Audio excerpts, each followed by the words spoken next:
विद्यार्थी मित्रों आज आप इंग्लिश फाउंडेशन अंदर જોઈએ तो थर्ड ત્રીજું ચેપ્ટર એટલે કે ત્રીજી સ્ટોરીનો અભ્યાસ કરીશું। એ સ્ટોરીનું નામ ધ શ્રોડ એટલે કે શબનું કફન એવો એનો અર્થ થાય। એ રેટન્સ એટલે કે લખનાર વ્યક્તિનું નામ આપેલું છે તો પ્રેમચંદ। જોઈએ આપણે હવે શરૂઆત કરીએ ફર્સ્ટ પેરેગ્રાફથી। At the door of the hut, hut એટલે કે ઝૂંપડી, ઝૂંપડીનો જે દરવાજો હતો એ દરવાજામાં ફાધર્સ એન્ડ સન, પિતા અને પુત્ર બંને વ્યક્તિ સેટ બેઠા હતા। સાયલેન્ટલી શાંતિથી બેઠા હતા ત્યાં। By a burnt out fire, જાણે કે ત્યાં ખૂબ જ અગ્નિ આગ લાગી હોય બાજુમાં ત્યાં। ઇનસાઇડ અંદર ત્યાં સન ઓફ યંગ વાઇફ, અને તે ઝૂંપડીની અંદર the son of young wife યુવાન જે પુત્ર જે છે તેની પત્ની જે છે બુધિયા એટલે પડી હતી। ઇન લેબર મજૂરી કામ કરીને ત્યાં પડી હતી। રાઇટિંગ્સ વિથ પેન, અને દુઃખ અને પીડાથી એ ખરેખર વિટરાયેલી હતી। અને ફ્રોમ ટાઈમ ટુ ટાઈમ, સમયથી સમય સુધીમાં સચ અ હાર્ટ રેન્ડિંગ સ્ક્રીમ, ખૂબ જ એને સખત હાર્ટ જે છે એ રેન્ડિંગ સ્ક્રીમ્સ ઇમર્જ બહાર આવ્યું। ફ્રોમ હર લિપ્સ, અને અંતે તેના લિપ્સમાંથી જાણે કે એ હૃદયનું જે રેન્ડિંગ સ્ક્રીમ ઇમેજ બહાર આવે છે। તેઓ બંનેએ પ્રેસ ધેર હેન્ડ, તેઓ બંને વ્યક્તિએ તેમના હેન્ડ્સ પ્રેસ દબાવ્યા। ટુ ધેર હાર્ટ, તેમના હાથમાં દબાવ્યા। ઇટ વોઝ વિન્ટર, તે ખરેખર વિન્ટરની રાત્રિ હતી। એવરીથિંગ્સ વોઝ ડ્રોન, દરેક વસ્તુ ડ્રોન થઈ ગઈ હતી। ઇન ડિઝોલેશનમાં, નિરાકરણમાં। ધ હોલ વિલેજ, આખું ગામ હેડ બીન એબ્સોર્બ, આખું ગામ તલ્લીન થઈ ગયું હતું। ઇન ટુ ધ ડાર્કનેસ, એટલે કે અંધકારમાં, અંધકારમયમાં આખું ગામ જાણે કે તલ્લીન થઈ ગયું હતું। ઘીસુજ સેડ, ઘીસુએ કહ્યું ઇટ સીમ, તેવું લાગે છે કે સી વોન્ટ લાઈ, હવે તેની જીવતી નહીં હોય કે। She has been writings in the pen, તેણી આખો દિવસ એ પીડા એ દર્દમાં જાણે કે વિટરાયેલી હતી। ગો જાય કે, ગોન જા, સી જોઈ કે, હાવ સી, તેની તબિયત કેમ છે। અહીંયા તો ખરેખર પિતા જે છે ગીસુ એ ખરેખર તેના પુત્રને એવું કહે છે કે તું હવે જા અને જો કે તેની તબિયત કેમ છે। Madhav said in the pantone, Madhav જે છે તેનો પુત્ર માધવ કહ્યું પેન્ટોન, એક દર્દ પીડાજનક એવા અવાજમાં કહ્યું if she is going to die, તેની જઈ રહી છે, મરવા જઈ રહી છે। Then why does not she go, શા માટે તેણીને ખરેખર આગળ અહેડ કરતા નથી અથવા તો મૃત્યુ કરતા નથી। Vote the use of the going to C, what is the use, શું ઉપયોગ થશે કે આ રીતે જોવું, એનો શું ઉપયોગ। ત્યારે યુ આર પ્રિટીઝ હાર્ડ હાર્ટેડ, તમે તો ખરેખર સખત હૃદયવાળા છો કે। યુ હેવ એન્જોય લાઈફ, તમે તો ખરેખર એન્જોય લાઈફને એન્જોય પણ કરી લીધી। With her for a whole years, એક વર્ષ સુધી તો ખરેખર તેની સાથે એ એન્જોય લાઈફ પણ કરેલી। સચ આવું ફેટલેસની શ્રદ્ધા પણ તેની સામે રાખે છે। વેલ, સારું। આઈ કેન નોટ સ્ટેન્ડ, હું ઊભો રહી શકતો નથી। ટુ સી હર, તેણીને આ રીતે નિહાળવા, તેણીને જોવા માટે હું ઊભો રહી શકતો નથી કે તેનું દર્દ હું સહન કરી શકતો નથી। એન્ડ થ્રસિંગ્સ અરાઉન્ડ, તેની આસપાસ જાણે કે એ હવે મારવાનો પ્રયત્ન કરે છે। ઇટ વોઝ ધ ફેમિલી, હવે તે પરિવાર હતો। ઓફ ચેમર, ચેમરનો પરિવાર હતો। એન્ડ નોટરસ, નામાંકિત એવો પરિવાર હતો। ઇન ધ હોલ વિલેજ, આખું જે ગામ હતું એ ગામની અંદર આ માત્ર એવો ચામરનો પરિવાર હતો, નામચીન પરિવાર હતો। ઇફ, જો ઘીસુ વર્ક ફોર વન ડે, જો ઘીસુ એટલે માધવના પિતા, જો ઘીસુ અહીંયા એક દિવસ સુધી કામ કરે તો ધેન હી રેસ્ટ, તેને આરામ લેવો પડે છે। ફોર 3 વખત આરામ લે છે, 3 વખત આરામ લે છે। માધવ વો સચ, માધવ પણ આવો જ હતો। સ્લેકર્સ ડેડ, એ કટ્ટર હતો આવો જ। હી વર્ક, જો એ પણ કામ કરતો 1 કલાક સુધી, માધવ પણ 1 કલાક સુધી કામ કરતો, ત્યાર પછી તે પણ સ્મોકિંગ કરતો હતો। હી ચિલમ્સ શોકિંગ કરતો હતો ફોર 1 કલાક કામ કરે છે, 1 કલાક સ્મોકિંગ કરે છે, એ પણ એની એવી ટેવ હતી. તો આ પ્રમાણે નો બડી હેડ એમ, આ પ્રમાણે કોઈ પણ વ્યક્તિ તેને કામે રાખતું નહીં, કેમ કે 1 કલાક કામ પણ 1 કલાક આરામ કરે, ક્યાંથી મેળવે. If there was evens handfuls of grains in the house, જો કે ત્યાં ઘરમાં હજુ પણ અનાજની જે હેન્ડફુલ ઓફ ગ્રેન્સ એટલે કે અનાજની જે મુઠ્ઠીભર અનાજ ત્યાં હતા, પણ ધે બોથ તેઓ બંને સ્વેર ઓફ ધ વર્કિંગ, તેઓ બંને ખરેખર કામ કરવાનું બંધ કર્યું હતું.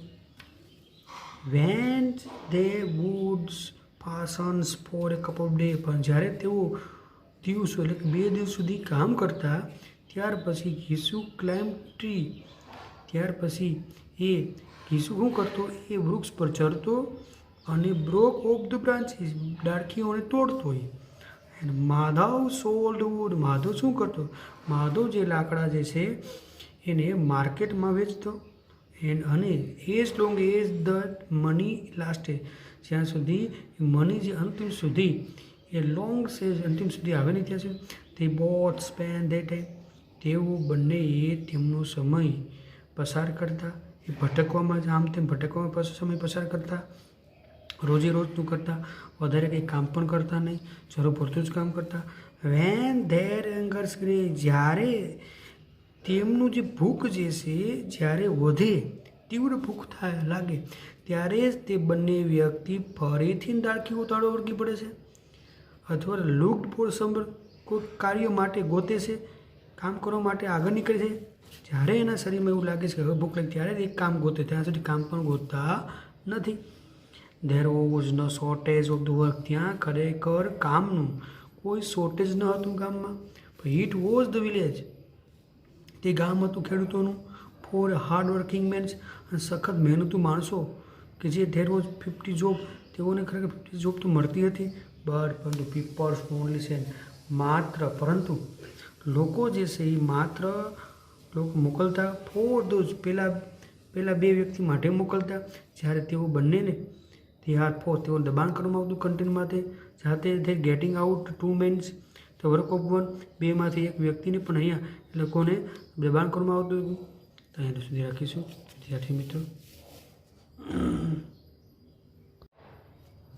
નેક્સ્ટ વિદ્યાર્થી મિત્રો આપણે ત્યાર પછીનો એક પેરેગ્રાફ જે છે એ સમજવાનો પ્રયત્ન કરીએ સ્ટોરી 3rd સ્ટોરીમાં. તો શ્રોડ એટલે કે શબ્દનું કફન, તેમાં આપણે જોઈએ નેક્સ્ટ પેરેગ્રાફ જોઈએ આપણે. ઇફ ઓનલી ધ 2 હેડ બીન એસ્ટી, જો કે માત્ર 2 વ્યક્તિ સંન્યાસી હોત, તો than they would not have needed any exercise in self-disciplines to achieve contentment. એવું કહેવામાં આવેલું કે જો આ બંને વ્યક્તિ ખરેખર જો સંન્યાસ ધારણ કરી લઈએ તો તેઓ બંને વ્યક્તિને કોઈ પણ કામ કરવાની જરૂર પડતી જ નથી કોઈ સિદ્ધિ મેળવવા માટે, પેશન માટે. This was there very nature, આ તો ખરેખર તેમનો ખૂબ જ એવો સ્વભાવ હતો. There was A strange life, તેમની વિચિત્ર જિંદગી હતી. એક્સેપ્ટ સિવાય, ફોર 2 આ 2 માટે સિવાય, અથવા તો 3 clay pots, they had no goods at all in the house, ત્યાં તેના ઘરમાં બીજી કોઈ પણ સારી વસ્તુ હતી નહીં પોટ સિવાય. માટીનો જે પોટ ઘડો હતો એ બીજું કશું કંઈ હતું નહીં. કવરિંગ્સ ધેર નેગનેસ વિથ ટોન રેગ્સ, તૂટેલા ફાટેલા લીરાઓથી ખરેખર તેમનું શરીર વીંટળાયેલું હતું. Free from the cares of the world, lead ભરેલું હતું વિથ ડેપ્ટ, ડેપ્ટથી ભરેલું હતું. ધે સફર, તેઓ દર્દ સહન કરતા હતા. એબ્યુઝ, ધે સફર, તેઓએ પીડા સહન કરી હતી. બટ નો ગ્રીફ, કોઈ વધારે દુઃખ નહીં. ધે વે સો પુઅર, તેઓ કેટલા ખૂબ જ ગરીબ હતા. Without smallest hope of the repayment, તેઓ ફરીથી પુનઃ તે રીપેમેન્ટ પણ કરી શકતા ન હતા. ગરીબ હતા. લોકો છે યુઝ ટુ લેટ, લોકો પણ ખરેખર ટેવાયેલા હતા, તેમને કંઈક વસ્તુઓમાં ટેવાયેલા હતા ઉછીની અથવા બીજાની પણ. વેન, જ્યારે પીઝ ઓર પોટેટો, જ્યારે વટાણા અને potato were in the season, જ્યારે વટાણા અથવા પોટેટો જે છે બંને એ જ્યારે ઋતુમાં થતા હોય છે ત્યારે ધે વુડ ડિગ અપ, ત્યારે આ વ્યક્તિ જે છે બંને વ્યક્તિ શું કરે છે, ડિગ અપ ખોદે છે, પીઝ અને પોટેટોસ ખોદે છે ફ્રોમ ધ ફિલ્ડ, ખેતરમાંથી પોટેટોસ અથવા પીઝ ડિગઅપ કરે છે.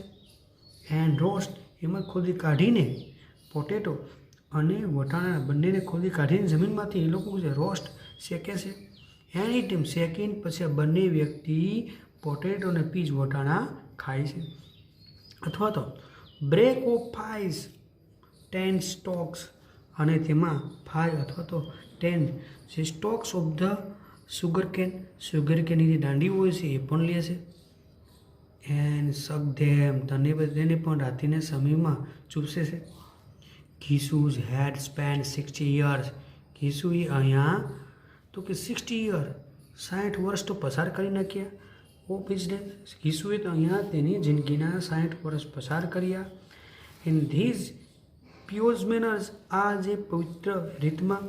એન્ડ માધવ લાઈક, માધવને પસંદ હતું.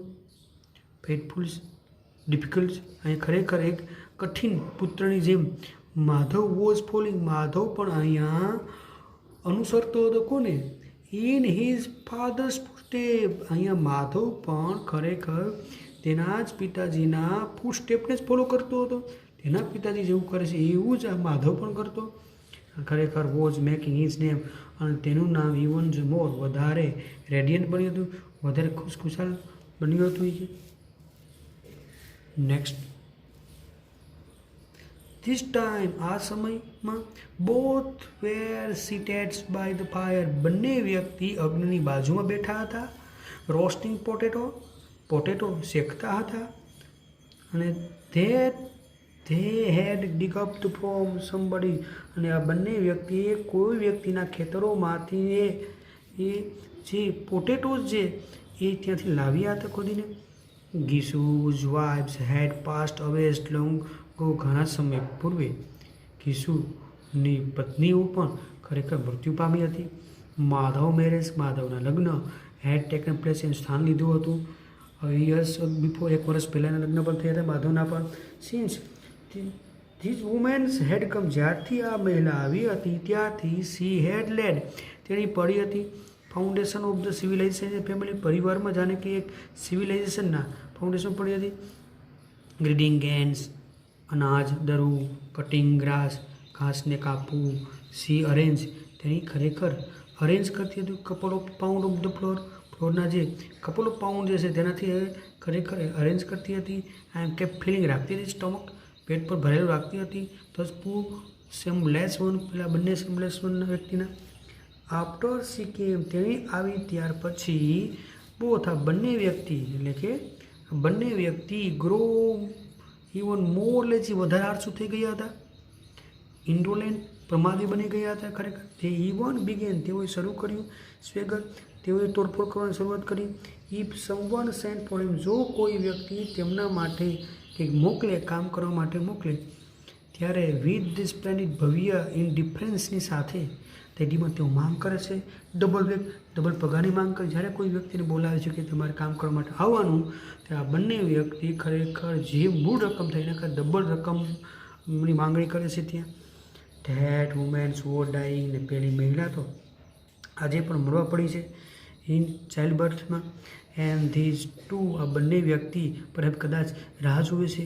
ફોર હર, તેની માટે રાહ જોઈએ કે અમારે મળશે. સો તેથી જ તે કુડ સ્લીપ, તેથી જ તેઓ બંને વ્યક્તિ સ્લીપ કરી શકે શાંતિથી. નહીં કે પુલિંગ આઉટ પોટેટોને ખરેખર છાલ કાઢે છે. પ્લિંગ ઇટ, અને ઘીસુ સેડ, ઘીસુ એવું કહે છે આ સમય કે ગો સી, અરે તું જાય કે what shape she was in, તેની શું કરી રહી છે એ કે. We will have to first, આપણે ખરેખર ઉપવાસ કરવાના. ફોર ઘોસ્ટ, આપણે ખરેખર એ ઉપવાસ થશે એ કે કરવાનું થશે. ઘોસ્ટ વિચ પર વોટ એલ્સ, શું બીજું એ કે. હિયર્સ ઇવન ધ એક્સરસાઇઝ ડિમાન્ડ્સ, અહીંયા ખરેખર એ માંગ હતી એ રૂબીની ફ્રોમ વૂઝ, તેના ઘરથી કે જે વુડ વી ગેટ વન, કે જે આપણને મળે છે. તો અહીં સુધી રાખીશું વિદ્યાર્થી મિત્રો. નેક્સ્ટ ટાઈમ આપણે આગળ અભ્યાસ કરીશું.